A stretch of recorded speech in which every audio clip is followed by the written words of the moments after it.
Hello, good evening, and welcome one and all to another date on the Journalist Hangout table. I am Citizen Jones Hussein. Feel very welcome. It's day number 37 into the Lenten season. So those of you who are impulsively Christian must begin to think some new things.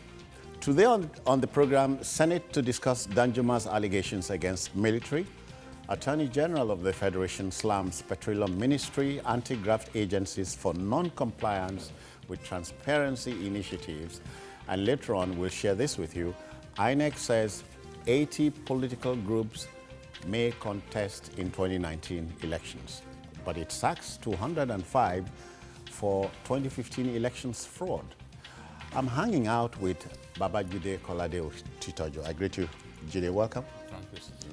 Emeka Madonago, I haven't seen you in a while. Welcome. Yeah, thank you very much. Good evening, viewers. And we say assalamu alaikum to Wahid Bakare. I greet you. Okay, we are ready. I hope you are.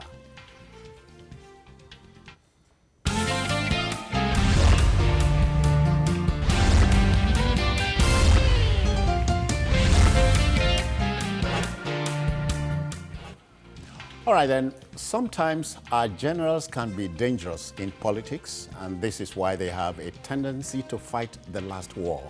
Theophilus Yakubu Danjuma, popularly known as T.Y. Danjuma, is a retired three-star general of the Nigerian Army. As a war veteran and former army chief, our man has been to the mountaintop and back. Last Saturday, he made some weighty allegations against his constituency, and the Nigerian Senate is wading in.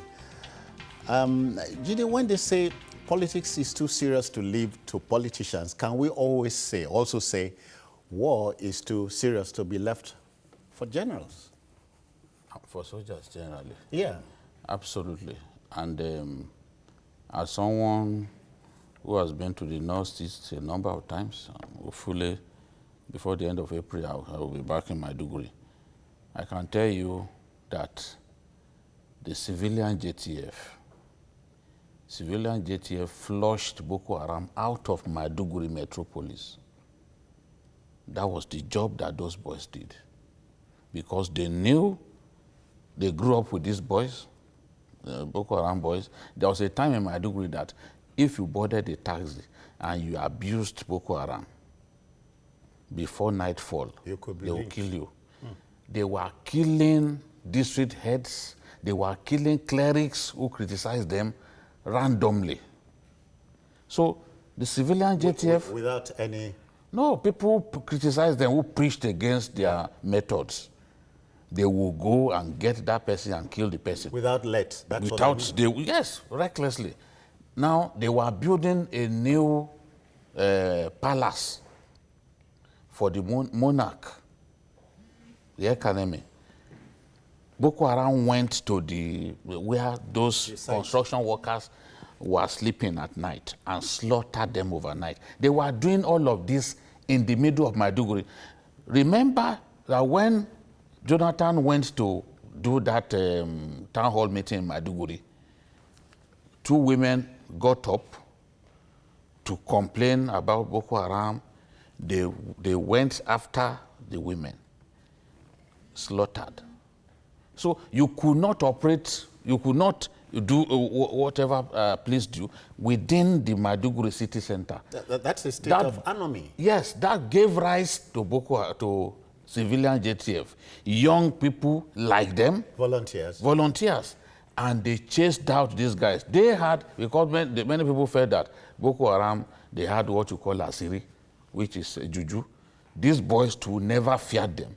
Because they knew them, they could remember their upbringing and all that. They were the ones who flushed them out. They were the ones pointing at their homes for soldiers to go after them. The battle for Giwa Barracks was a fierce one. The Nigerian army was already losing the battle. The Air Force stepped in, the table turned. On that day, the civilian JTF played an active part. In fact, the civilian JTF ensured that majority of those guys who were trying to escape did not escape, and they handed them over to the army. And that is what civilian JTF does till today. the good thing that the President Chief of Army Staff has done is to now, from the ranks of the civilian JTF, he has brought some of them into the army, given them training. Today, they are soldiers. If you go to the northeast, soldiers will be under the tree just watching. It is the civilian JTF that goes to frisk people, to check people's cars for bombs and all that. So, and civilian JTF have lost more than 600 men. When they are talking about this war, people hardly talk about the sacrifices that these boys have made. So the point is, civilians have the right to defend themselves. It's enshrined in our constitution. Even in the criminal code. It's in the criminal code. They have the right to defend themselves. Danjuma has said... Does it say what with? Huh? Does it say what with? Defend with what? No, if you are faced with that, yes, whatever it is, if it is... I don't know if you understand. Even if it is, I speak that you have, because I speak can cause death if you strike someone in the right place with it. Even if it is I speak that you have, or even your biro. Even a biro. So, you can defend yourself. And then the fact that many people do not realize, because we are a very emotional people, impotent emotions let loose freely in our country. One thing is people don't realize is that in a lot of these places where people are being killed, there are no police stations. There are no army bases. Go to the southern Kaduna. We are just planning to build. Can you tell me the stations were there, but they were sacked? No. Many really? places they don't even have stations. Go to Guma. In most of the places, you know, the headsmen that are killing people, they are largely cowards.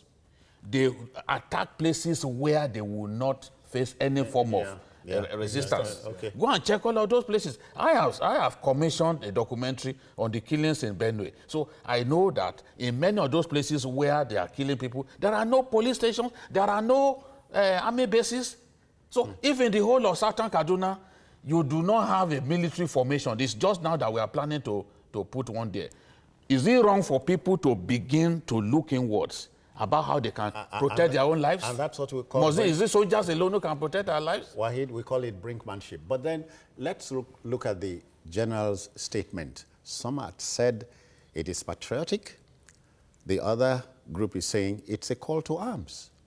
Well, people are free to... They are entitled to their own opinion, you know, but there's no doubt about it that general rarely speak. And when he speaks, you don't have any choice but to listen.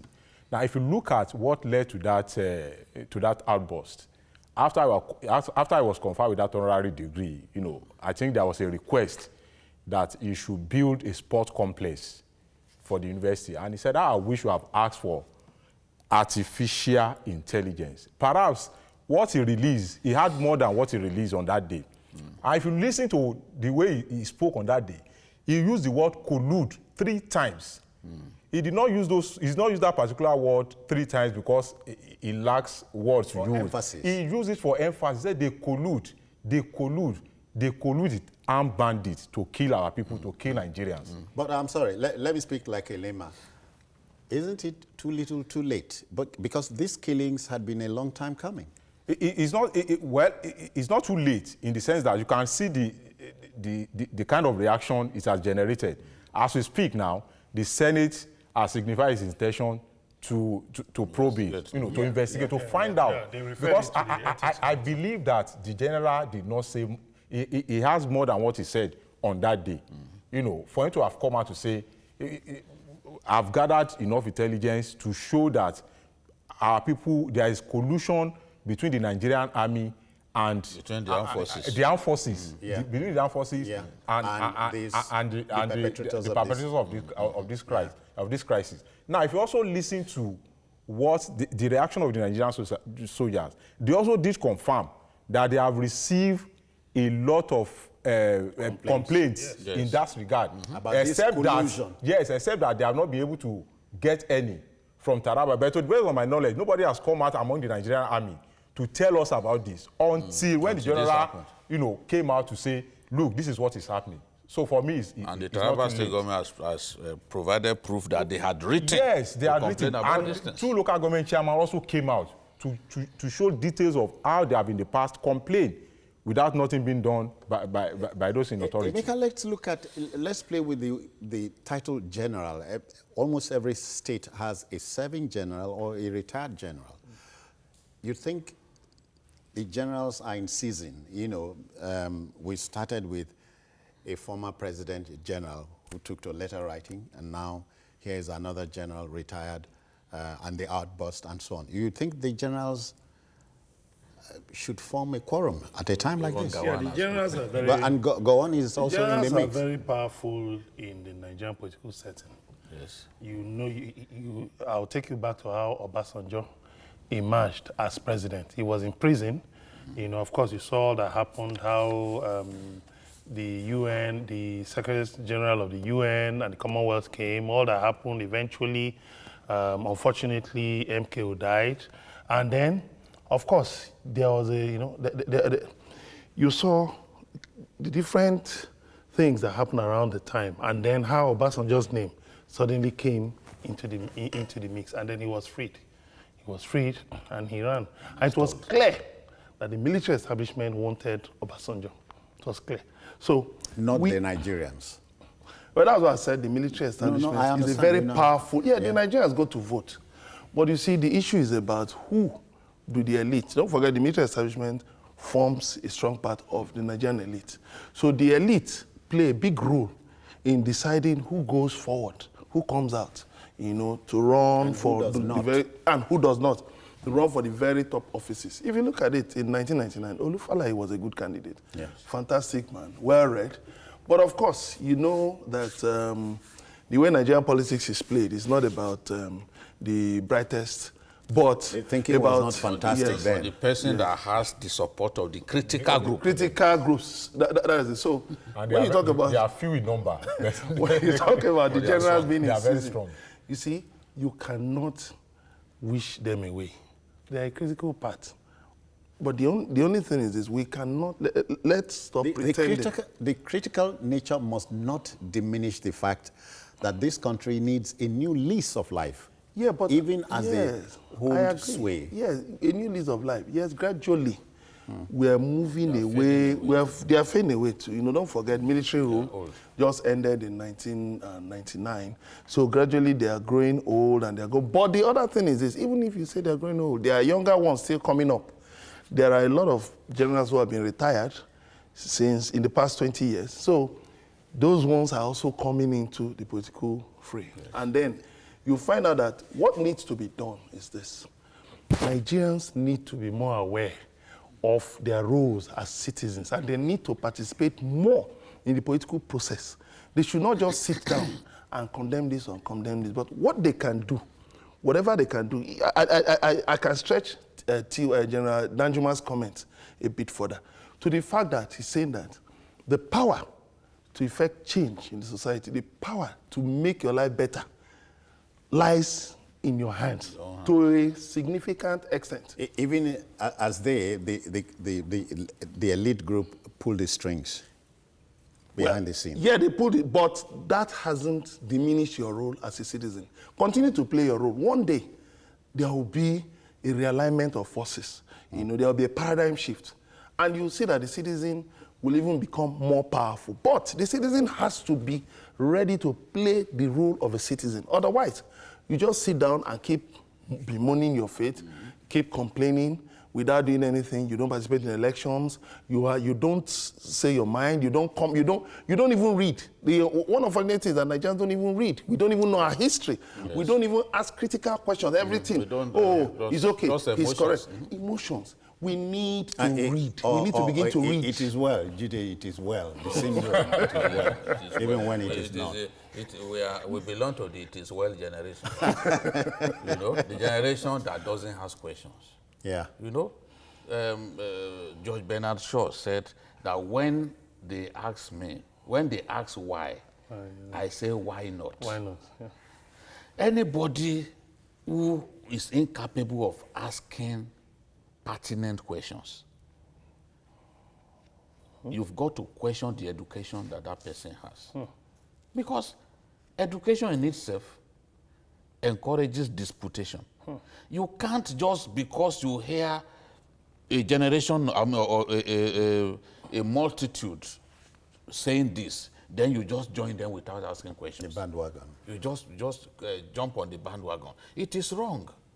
You need to ask questions. Why is this so? Why is this this one saying this? Why is this not saying this?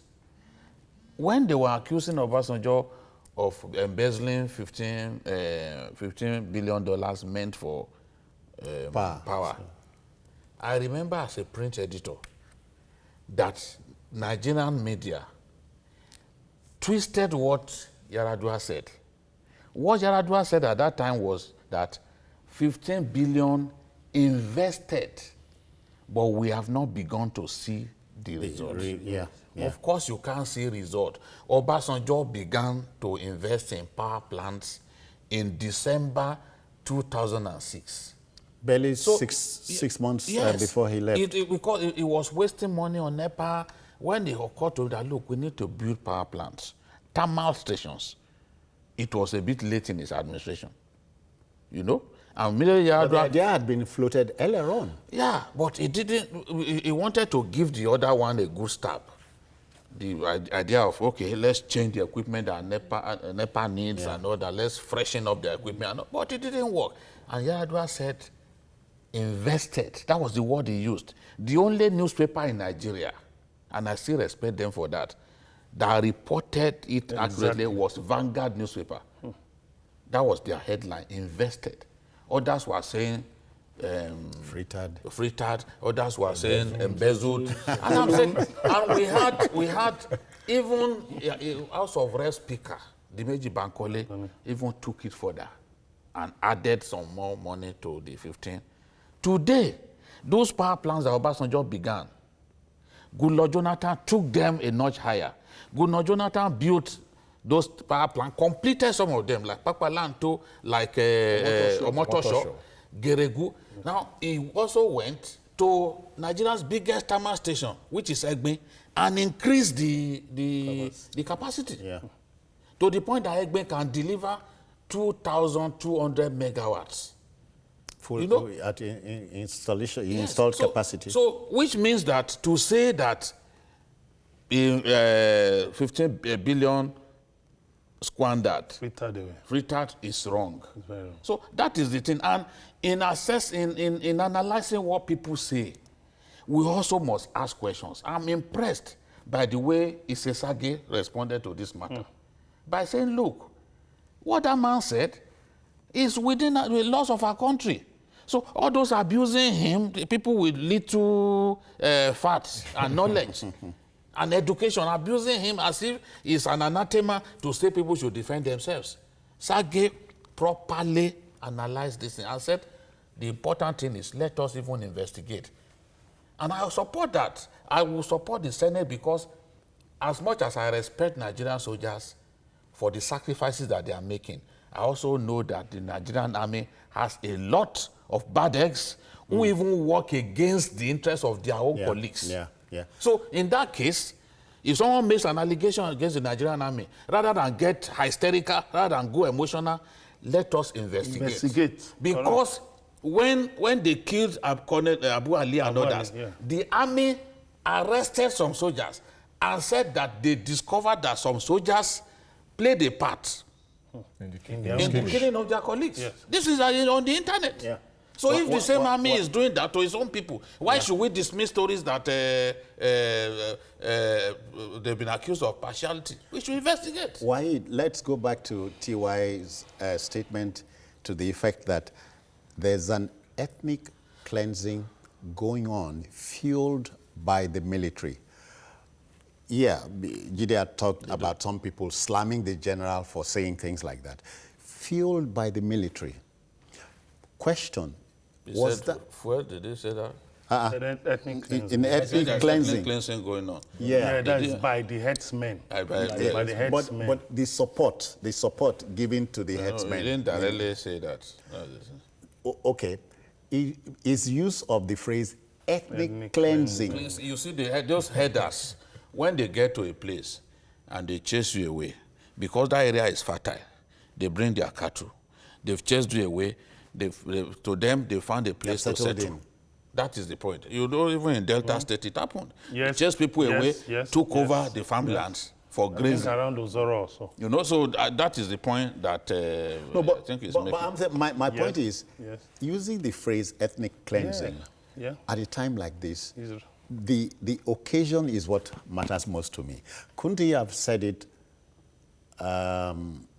in some other place, I don't know, away from a public place like that? Well, I'm not too comfortable with the use of the word ethnic cleansing because it's not something we can weighty. just... It's weighty. It's not something we can just toy with. At least we ought to have learned enough lesson from what happened in Rwanda. You know, And he said, and the general made allusions to Somalia, and he said Somalia would be a child's play. You know, this was how it started. You know, where people are being referred to as cockroaches. You know, on radio program, people are being encouraged to the extent that people will resume as if they are going to work. They will resume with their cutlasses. They gather in a particular place before to deal with the cockroaches. To deal with the cockroaches. They will say, okay, you go to this place. These people, this is where you are going. And when they come back, they will still come and narrate what happened. You know, as if they were doing normal job. So that's why I'm not too comfortable with the use of the word ethnic cleansing. But, you know, the general outburst, you cannot really blame it. It was somehow emotional. Because if you look at it, the killing has been going on since 2016. Yeah. But it's heightened this year. This year alone, we have lost no fewer than, close to 1,000 people to herdsmen's attack. And nothing is being done. Almost on a daily basis, people are being killed. Now, why I think it's not ethnic cleansing is that when they get there, you know, what they are interested in is for them to feed their cattle. You know, they are not. The grazing grass must be crushed. You know, they are not really saying that. Okay, these are the people we are going out to attack. It has been happening elsewhere. In Enugu, there was. This is why I'm saying an outburst like that coming from a general, a general is weighty. It carries a lot of weight, and people are bound to misconstrue, you know what he meant. Well, he has not said people should take up arms. Let me give you an example of what happened in my street some time ago. Before you tell me, Salisu is reaching us from Taraba, so that's close to home. Salisu, good evening, welcome. Good evening, sir. How do you do? Fine, sir. Yeah, let's go. Hello, I just want to contribute. I want to contribute on the issues now of what Tiwa Najima said. He said Nigerian armed forces collude. The word collude does not sound from an experienced and intelligent personnel who has been in the military for the past 30 to 40 or 50 years above. But it's by surprise when Babajide was saying, yes, it is a criminal code that you should start to defend. If they want to start to defend, we are not talking about it. But the collude, meaning there is a secret meeting behind. I am from Taku local government in particular. And if I say Tiwa Najima said that, I can say he's talking from the experience. Because when he was in the military setting, that is the essence of creating UTA, local government, where he put people to UTA so that he can have Takum, so that he can have the children of a Takum. So if he were to come out and say Nigeria will collude, why didn't he, when there is a problem in Tanzania, which is Jambu, genocide, and also there is problem in Ukari local government, why would you come out and say, okay, let's come out and defend ourselves? Now military are colluding with armed parties. Thank you, Salisu. That's our job here. Our job is to look at, okay. So like I was saying, you know, it came to a time that all these small boys, you know, they would just come, raid the whole streets. They were moving from one house to the other. It's become a daily thing. You know, they were doing it on a daily basis. The residents came together and said, look, we cannot rely on the police. You know, by the time you call in the police, they will give you 1,001 excuses why they cannot come in at that point in time when you are being attacked by armed robbers. People formed vigilance group, and they were keeping vigil on the street, you know, for about 4, 5, 6 months. When they became tired, they now resorted to hiring of OPC member. And before you know it, everybody on the street we became comfortable. Okay. Everybody was able to sleep with their two eyes closed. We resorted to self-help. Why didn't you resort to army? in taking this home, I want to raise something about the issue of ethnic cleansing. There is actually a group, an ethnic nationality called the Irigwe, Irigwe ethnic nationality in Plateau State. You know, when during a recent mass burial, the national president of that group came out to say that there was a deliberate attempt to wipe them out. They are found only in Nigeria, they're found in Plateau State. And that systematically their people were being killed. And he actually gave a breakdown of Did he how say these things why? had happened. No, he talked about that there was a deliberate attempt to wipe them out and chase them away and take over their ancestral lands and just wipe them out. And it's only in that area you can find them in Nigeria. So I think, like Jide said, that allegation should be investigated because I took note of it. He was at the burial, the mass burial, and I took note of that somebody has raised something like this. Nobody is going to look at it. It's just as if somebody was just sounding off. So the general knew what he was talking about. If the president of an ethnic nationality could say something that his people, the Irigwe, were being wiped out deliberately through nightly attacks, consistent nightly attacks, then it needs to be investigated. All right, then the debate never ends here, but we'll take this break and return so we can bury this subject matter. Please don't go away.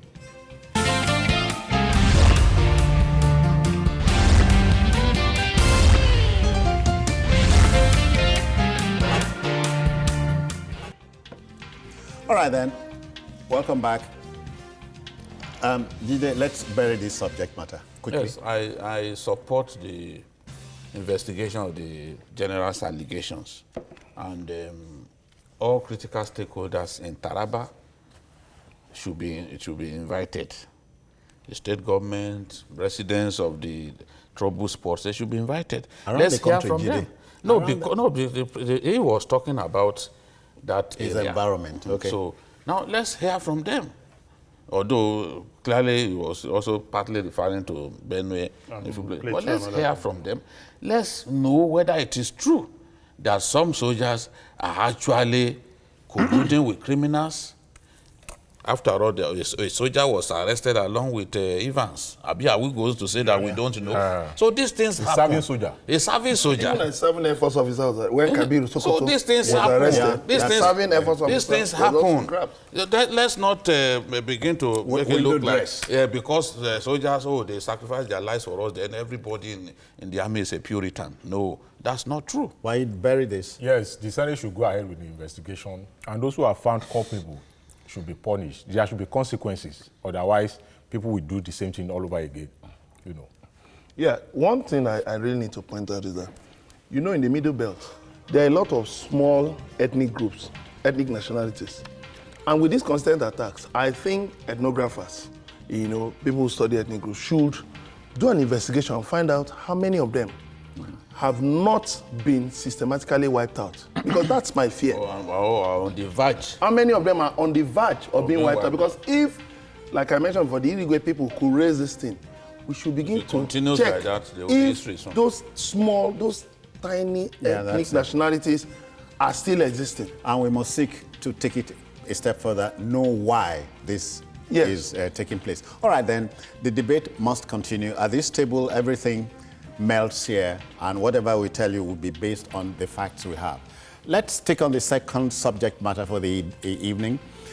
The pussyfooting nature of compliance with the implementation of the Open Government Partnership, OGP, by both the Petroleum Ministry and the anti-graft agencies is a source of anxiety for the Attorney General and Minister of Justice, Abubakar Malami. The reason is not difficult to understand, but is it a lonely voice in the desert? Oh, you see, when Transparency International says Nigeria is not, raised Nigeria poorly, you know, in fighting corruption, as usual, we will get hysterical. We will start calling them names. We will say it's Obasanjo and Obi Ezekwesili that are behind the thing. But there are little things that we need to do. The president signed up to what was this thing called? OGP. OGP. In 2016. July 2016. Once you sign up to it, You are bound by you are bound by those commitments. Yeah, that's it. There must be greater transparency in government. All Accountability. those MDAs, we must have an idea of their expenditure month on month. The way they run things must be transparent. But what do we have? MDAs are constantly refusing to make facts, critical facts that are needed in line with the demands of this OGP available. Even to the government agency that has been set up to collect data. So if you do not make the running of your ministries transparent, how do you want people to see you as transparent? The goal is to ensure that the Nigerian people have greater stake in how their country is run. Yeah. So that we can banish corruption in our land, then the country can be better governed. But Jide, maybe better to use the word tame corruption. Because banning it, I'll be so afraid. Yeah, I know. It could go underground. But you see, I know that banishing corruption in this setting is a utopia. Oh, yeah. I know, it's a long shot. But we've seen countries where corruption has been defeated. Yeah. Defeated. Is it possible? Yes, yes.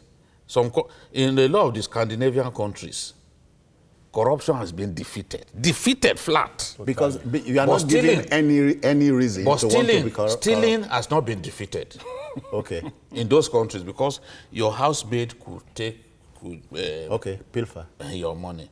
But the institutions they have, the safeguards, ensure that it's extremely difficult to get away with corruption. The loopholes are not there for people to exploit. You understand? That is why even the distinction between stealing and corruption is very clear. Except when we choose not to just understand. For once, I agree with the former president. Yeah. For me? No, I agree with the former president. No, yes. He said stealing is not corruption. You see, the problem was, but the way he was not the first person to say that. Even Baba Akombi, the former ICPC. Baba Akombi, the ICPC, was the first to say that. But where the Jonathan that we see as institutionalizing corruption, say stealing is different from corruption. Many people will say, oh, it's because he likes corruption. But the point he was trying to make was, look, if someone is a thief, don't call him a corrupt person. Call him a thief so that you can shame him. That was what he was trying to say that day. Yeah. That, look, if he's a thief, let's call him a thief. In my area, call him Ole. Don't call him corrupt. That it's like when you call him corrupt, you are deodorizing the criminal act. You understand? That is the point. So Malami's frustration is that a lot of these ministries, the departments and agencies are not prepared to comply. And when you see what 90 has been saying about the NNPC, NNPC refuses to be up to date with remittances. NNPC still has a lot of questions to answer. Go and read the last report of 90. Yeah. You know that corruption still reigns. Corruption still walks on two legs in the NNPC. Oh, yeah. And if they were to honor this OGP commitment, that will not be happening because everything you are doing will be transparent. Again, we here must agree that taking up arms against corruption is like surmounting Mount Everest, by just wishing it. Wahid, mine is this. The Attorney General's office is neck deep in this campaign against corruption. But people had vilified his office, his ministry, for not doing enough. Well, he appears to be frustrated. I think that's why he came out this time around to voice out his frustration. The annoying thing is that the open government partnership is a voluntary thing. nobody compelled any nation to be a member. You know, it was formed September 2011 on the sideline of United Nations Assembly. You know, I think it was started by 8 countries before that started joining. Nobody compelled Nigeria to be part of it. Now that sorry, let me quickly take Prince Will from Plateau before he changes his mind. Welcome, Prince Will. How are you? Yeah, welcome. Yeah, okay, then. Yeah, I wanted to talk on the last topic about what Stuart Angima was saying. Oh, you are taking me back. You are taking me back. You are taking me back, Prince Will. What about the subject we are treating now is equally as important, Prince Will? Okay, no, I've been trying to call earlier on, but I didn't get there. I just wanted to so you are here now. Yeah. Okay. All right then. Yeah. So like I was saying, nobody forced Nigeria to be a member. You have agreed to be a member. There are rules and regulations. There are reasons why it was formed. You know, all the countries of the world that, you know, said they wanted to be member, they knew the reason why it was formed. You know, that there must be transparency. That there must be transparency in governance. There must be accountability. You know, whatever you are doing, Nigerians have the right to know the way you are going about it. They should have access to necessary information about how they are being governed. And when they raise criticism, you can't wish it away. You have to work on those criticisms and make sure you accommodate whatever their grievances are within the confines of the law. You know, but we have a situation whereby people are not doing that, and they expect that people will keep quiet. I think for the AGF to have come out, you must have seen it all, that all these MDAs, all this some of this ministry, they are not complying with what we agreed to be part of. So you expect not a fire brigade action, of course, but you expect him to, you know, play by the rules and move swiftly. Of course, no doubt about it. So he's just reminding them. He's just reminding us, you know, because they said the goal is to make government transparent, participatory, and accountable yeah. and to serve the citizens. So just in line with what my colleagues have said, the surprising thing here is even the anti-graft agencies. Of course, there is a principle in law that he who comes to equity must come with clean hands. Now, if you're not coming to equity with clean hands, how can you successfully prosecute graft? Why step on the podium? How can you successfully prosecute graft, prosecute money laundering? You must make your activities open. It has to be open. Your activities have to be open. They have to be transparent. Yeah. You must be seen to be keeping in line with that open government partnership, because the world today emphasizes openness, transparency. Emeka, why I specifically brought the issue up is this. The EFCC, it's win some, lose some. Yeah. It has open cases you expect it to home in on, but will lose it at the last minute because of the weakness of the logic. So the Ministry of Justice is key here. Well, people are talking about EFCC. That's the point. They are working together. At the risk, you hope they are working together. At the risk of repeating what Jide has said a number of times on this table, you know, why these cases are lost. See, sometimes, you know, EFCC rushes to the media, blows its plans open, and then gives enough time for the other side to prepare its arsenal. You know, you think it's deliberate? Again, well, no, maybe to please the powers that be, to please the president, to show that they are working. Then again, there are cases. You know, I've argued this thing with people that there are cases that I don't think merit the weight, the attention that they are giving, because, you know, they will engage senior advocates of Nigeria. And that's a lot of money. That's the defense. Yeah, no, the prosecution now. The prosecution. Okay. I mean, in pushing their case, okay. EFCC will engage senior lawyers to advise it, to help it push this case. And it's a lot of money. And then I look at it. When I was talking about, okay, the issue of, for instance, plea bargain. Why not push it to some extent? Why not find some alternative dispute resolution mechanisms? Find some other ways to deal with this. Because when Jide was talking about defeating corruption, it's not just about throwing people into jails. You find out even that some of these countries too, you don't have, that you put they in don't place. have a lot of people in jails. So what they do is this, the preventive mechanisms. You don't even allow people the opportunity to abuse the process. But what we do here is that we allow people to abuse the process.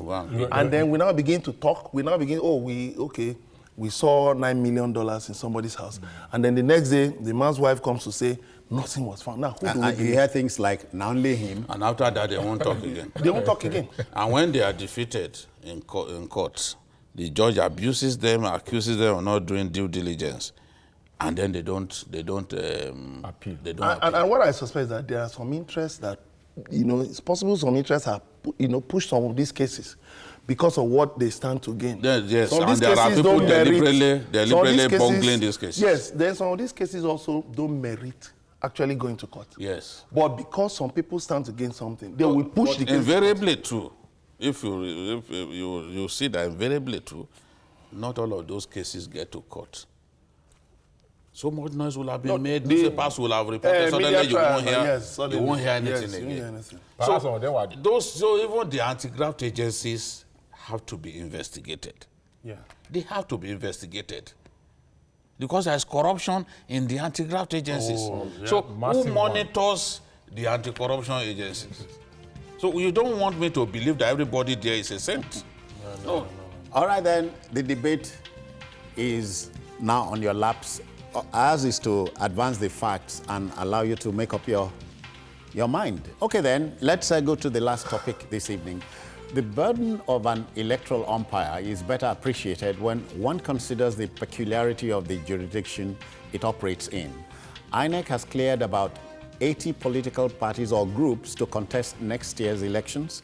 This appears like a handful, Jide. I don't know. Because INEC just recently brought in 22 new political parties. Now, It cried out then. It's warning us now. It's alerting us. The prof is alerting us to the possibility of 80 political parties participating in next year's election. And let's even look at the mechanism. Let's ask ourselves how it will work. If 80 parties will be involved in that election, you must not leave out any party. For the candidate, all their candidates will take part. Remember what happened when even the picture of some candidates were left out here in Lagos. The election was cancelled.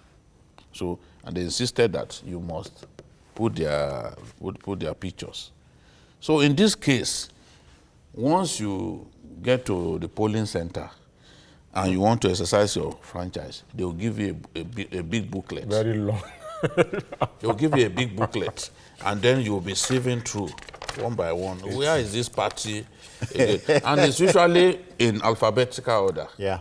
So if you are not lucky to be an APC that starts with A, that means your own ballot paper will be probably towards the end, and then you'll be flipping through until you get there. It will also cost INEC much more money. Much more money. I really think that this is the next election will trump INEC's record of spends on elections in our country, because I don't know how they want to cope with the possibility of 80 parties taking part in the election. And the funny thing is, these are just largely Mickey Mouse parties. Mickey Mouse. Mickey Mouse parties, they don't really exist. In the real sense, they don't exist. INEC said so, yeah? They don't exist. So why register them? It is on that day that even we as journalists will know that that there is a party called so. They don't exist. They don't make any noise. But remember, the Ganifa Wemi won that landmark case. Yeah. And INEC's power to decide that, we are going to have just 4 parties, 5 parties, that power was taken away. Any party that wants to register, any political association that wants to register as a political party is free to do so. Once you meet the requirements, you get registered. I think he's told us now that 9 have met The requirements. So those 9 will join the existing 22 that they added recently. So it's a tough one. Why voter education had been at issue in this country. So he talked about it. How do you educate the voter, given the multiplicity of parties? 80. Yes, before I answer that question, we Yeah. need to understand the fact that, before a party can be registered, there are laws and in the Electoral Act. And there is the provision of the Electoral Act, which allows multiplicity of political parties. So because of that, INEC hand has been tied by the position of the law. There is little or nothing INEC can do unless we amend that constitution. And until we do that, there is nothing INEC can do. The only thing is that maybe those political parties should also look at their strengths, and weaknesses, and they should be able to say themselves the home truth. If maybe they will just participate in only local government election, because the Nigerian electorate is largely populated by illiterates. So the issue of how do we now begin to educate, and they are going to be in the majority on the day of the voting. Now that we don't even have up to 80, when people vote, they are not educated enough to know that there is a way you have to fold the paper. Should let it dry. They should let it dry. They will just fold it immediately, and that's why you have void vote, because so many of them like that. So you cannot imagine by the time we now have 80. I don't know how we are going to cope with that. No, and they must give you the complete. The complete, a lot of illiterates we find it difficult. It's going to be messy. Emeka, you get the impression, like a cynic, this is deliberate. Having 80 parties come up. Well, I think INEC has, over the years, has focused too much on trying to assert itself in the area of elections, and has not looked at synergizing the National Assembly on reviewing certain contentious aspects of the Constitution and of the electoral law. Yeah. Even the recent spat in National Assembly over INEC's independence, over sequence and all that. All those are not the important things. Because these are things, sequence of election is just a periodic thing, it comes once in a while. But the things that endure are the critical aspects of the process. Now, what are the critical aspects of the process? If we have, for instance, 100 or 200 or 500 political parties in Nigeria, how can we cope? The low level of IT penetration in Nigeria, how can we cope with that? How can we cope? We don't have electronic voting, where it will be easier to arrange these parties on the ballot. So what do we do? INEC should have thought of this since Professor Yakub was appointed. Essentially, you think about streamlining parties, cut them down to, say, 5 on the outside. Without taking away the rights of Nigerians to freedom of association. Yeah. I'm being very careful about it. How do we do that? No, that's why I talked about synergizing with National Assembly. You hold a public hearing.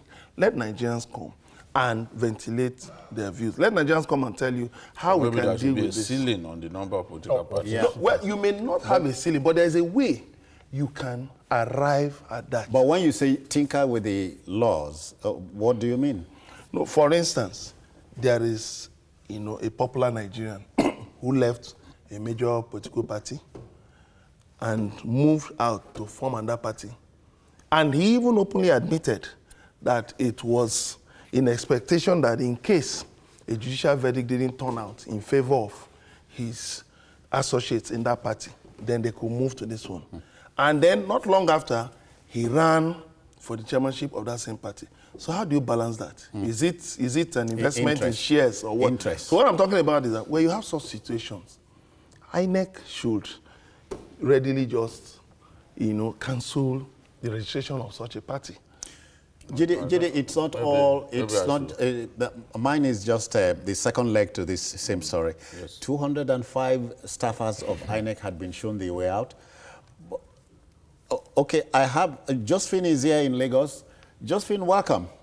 Yes, good evening, Citizen Jones. I greet you, ma'am. Baba Jide himself. You have a cold.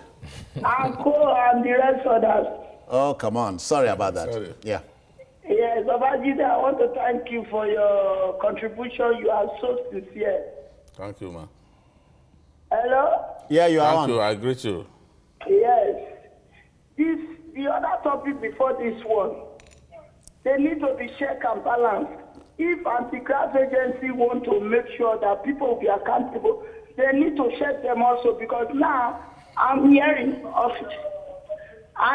that they cannot give account of what they looted. So now they should monitor it. They should be check and balance. Then in the respect of this INEC restoration, it's too much. It's too much. How will people identify parties? It's too much. They're supposed to work with the National Assembly. If they want to put 5 parties, 10 parties, we should know. But this 80 is outrageous. We don't know. We don't even know their name. Yeah. So they should do things that is right. Yeah. Thank you. Thank you, Josephine. So 205 staffers of INEC have been shown they were out. Full stop.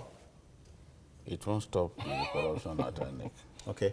You know, before now, even the people on INEC's IT unit used to be the richest, because they will contrive to remove people's names from register in areas where some particular candidates are strong. This will be provoked from somewhere. They did it to Ngige. In areas where you are strong, your potential supporters will just get to the voting center and they will not see their names on the list, because their names will have been scrambled. You will now see people, in some cases, you will see people who are from the north. Their names will figure in what was it called, voter register in southern Nigeria. So deliberately is INEC staff responsible for this. Remember, an INEC staff was arrested with sacks of money in 2014. So these things happen. And in the last election, clearly INEC staff were compromised. Some of them were found even thumb printing. They locked themselves up inside rooms and were doing massive thumb printing for some particular politicians. Yeah. Politicians will always find a way to penetrate INEC staff so that they can use them to rig elections. So in 20, Professor Yakubu can only try. Next year, he probably will arrest, they probably will need to sack more than 205, because election is a big thing in our country. Big business. And it's big business. Money will be rolled out. As they are spending money on the voters, they're also spending on INEC staff. They vote money for that. We must take it to. I think it should go beyond sacking of those who have been found culpable. You know, maybe they should also go to courts and let them face the law, because a lot of money is involved in this kind of thing. You know, when you look at it, that okay, maybe after retirement, after working for such a number of years, this is what I will get in the entitlement. And a politician comes around and give you double that amount. You won't think twice before you take the risk. So I think we should go beyond sacking of those. Let them go to. Take it a step further. How do you take it? I suppose that, you know, it's not just about getting people. I believe the way INEC has handled it has also been significantly one-sided. Always we've been talking about PDP. PDP was not the only party that participated in the last elections. Why not investigate thoroughly if INEC officials compromise themselves, you know, in connivance with all the parties that participated? Make it foolproof. Make it foolproof and make it foolproof so that we can rescue our country. Then I want to quickly chip in something. You know, Professor Yakub talked about the fact that some parties have not complied with their constitutions. Yeah. INEC, I'm surprised at INEC's silence on the situation in APC. We must leave it there. Okay, that's it, folks. But quickly, this is from a little bit from somewhere. Jide is 1 year older. Happy birthday to you. But I told him earlier There's on. no cake on the table. No, I told him birthdays were for women and children. Well, I thank God for sparing my life. Yeah. I thank God for good, In spite good of friends. all the wahala we have caused. Yes, things are difficult. In spite of going up and down, even Yeah. going to dangerous places, I'm still alive to see another year. God So be I'm grateful to God.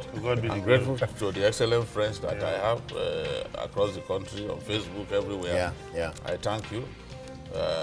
God will spare our lives. We lived into the old age. In Jesus' Why not? name. He is not 70 yet.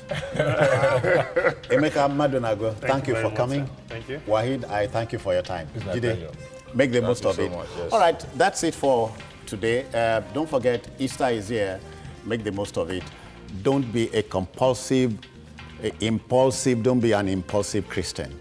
Be a Christian in the true spirit, the true sense of the word. My job is done, but let me thank the backroom boys upstairs for everything. Watch a repeat broadcast of this particular program at 11 tonight. I thank you. Bye-bye now.